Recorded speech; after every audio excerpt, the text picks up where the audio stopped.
Hi everyone, welcome back to my YouTube channel. तो मेरा नाम है अनु मिश्रा और मैं एक कैबिन क्रू हूँ। सो आज की सैलरी में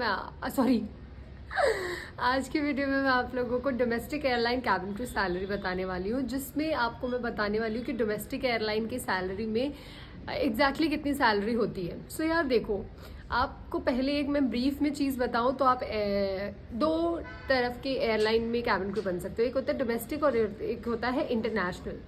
जो डोमेस्टिक होता है वो आपके पर्टिकुलर जगह पे होता है, जैसे कि उसमें आप अपने ही कंट्री में रह के फ़्लाइट ऑपरेट करते हो और इंटरनेशनल में आप दूसरी कंट्रीज़ में जाते हो।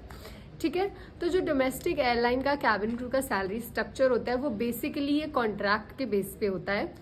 इसमें आपका एक बेसिक कॉन्ट्रैक्ट होता है जो कि आपके आर्ली पेड पे होता है। जैसे कि उनका बेसिक कॉन्ट्रैक्ट हुआ 40 आवर्स का, कि आपको 40 आवर्स में इतनी सैलरी मिलेगी, तो वो सैलरी आपको हर महीने मिलनी ही मिलनी है। इसको बेसिक सैलरी कहते ही इसीलिए है क्योंकि ये एक ऐसा अमाउंट है जो आपको हर महीने मिलेगा और ये स्टार्टिंग अमाउंट है। लेकिन इसका मतलब ये नहीं है कि आप सिर्फ इतना ही कमाते हो, आप इससे ज़्यादा भी कमा सकते हो। तो बेसिक सैलरी तो जो है जो आपको हर महीने मिलेगी ही मिलेगी।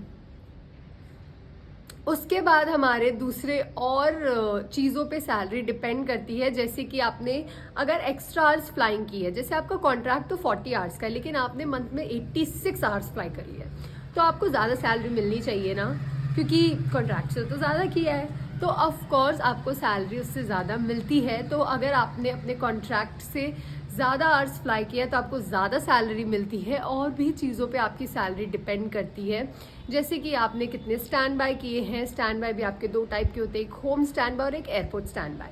होम स्टैंड बाय होता है जहाँ पे आप घर पे रह के ड्यूटी पे होते हो। अगर किसी कोई भी नीड होती है या कोई भी लास्ट में रिक्वायरमेंट होती है कैबिन क्रू की, तो वो आपको बुलाते हैं। और एयरपोर्ट पे आप फुल रेडी वेडी होके आप एयरपोर्ट पे वेट करते हो और कोई भी कोई भी ज़रूरत होती है तो आपको बुलाया जाता है।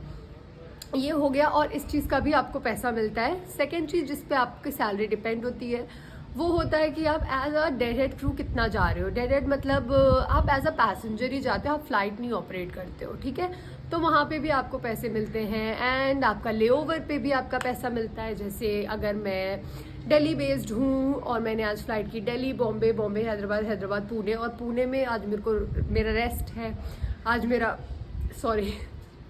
आज मेरा लेओवर है पुणे में, तो यहाँ पुणे में रहने का भी मुझको पैसा मिलेगा। सो ये भी हमारा होता है। एंड डेडेड हो गया, एयरपोर्ट स्टैंड बाय हो गया एंड लेओवर हो गया। तो आपकी इन्हीं सब चीज़ों पे सैलरी मिला के आपके बेसिक से हमेशा ज़्यादा ही होती है। एंड अगर मैं डोमेस्टिक एयरलाइन में आपकी बेसिक सैलरी बताऊं जो कॉन्ट्रैक्ट के बेसिस पे होती है, वो अराउंड 40-50,000 होती है। ये सारे मैं एयरलाइन का मिला के बता रही हूँ। 40-50 आपका बेसिक होता है, और ये बेसिक में हर साल कुछ ना कुछ इंक्रीमेंट भी होता है, आपका सैलरी थोड़ा सा बढ़ता है। एंड उसके 3 या 4 साल बाद आप एलिजिबल हो जाते हो to become a lead cabin attendant, जिसकी अलग सैलरी होती है, अलग सैलरी स्ट्रक्चर्स होते हैं, सब कुछ अलग होता है। तो I hope this video was helpful. अगर हेल्पफुल रही है तो वीडियो को लाइक करना, मेरे चैनल को सब्सक्राइब ज़रूर करना। और ये वीडियो काफ़ी टाइम गैप के बाद आ रही है बिकॉज मेरी तबीयत थोड़ी सी खराब थी। So please support on this video ज़्यादा से ज़्यादा, ताकि मैं वापस उस ट्रैक पे आ जाऊँ। And thank you so much for watching, lots of love, bye.